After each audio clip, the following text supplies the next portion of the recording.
Okay, so I'm going to start on number 1 of the independent practice from lesson 5.2. Here we divided polynomials. We're going to divide polynomials with long division for this one. So let's go ahead and set it up.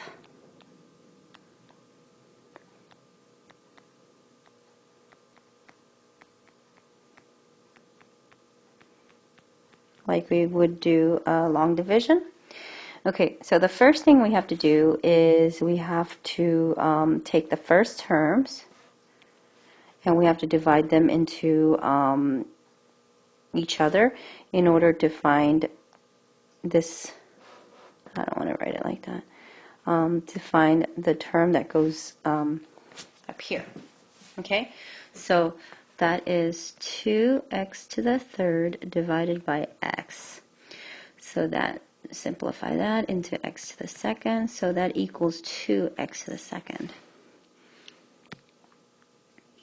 Okay, so that's 2x to the second. Now, in order to get the two binomials here, I'm going to multiply 2x squared by the whole entire binomial here. Okay, so that's 2x to the second times x plus 3, which equals 2x to the third plus 6x to the second, x to the third, plus 6x to the second.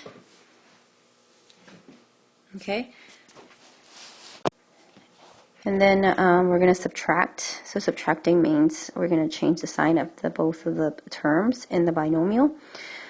Here we have a 0. This is what we want. If you don't have a 0 here, you did something wrong. Okay? You did something wrong. And then negative x squared. Now let's go ahead and bring down that 7x. Okay? Once again, we are going to take the first terms and we're going to divide them. So negative x squared over x, which equals negative x. And then I'm going to multiply the whole binomial with part of that quotient, which gives me negative x squared minus 3x. So negative x squared minus 3x.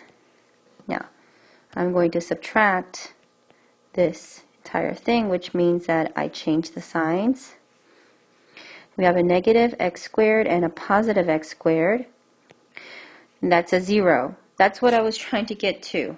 Okay, if you don't have a 0 here, you did something wrong. So plus 10x.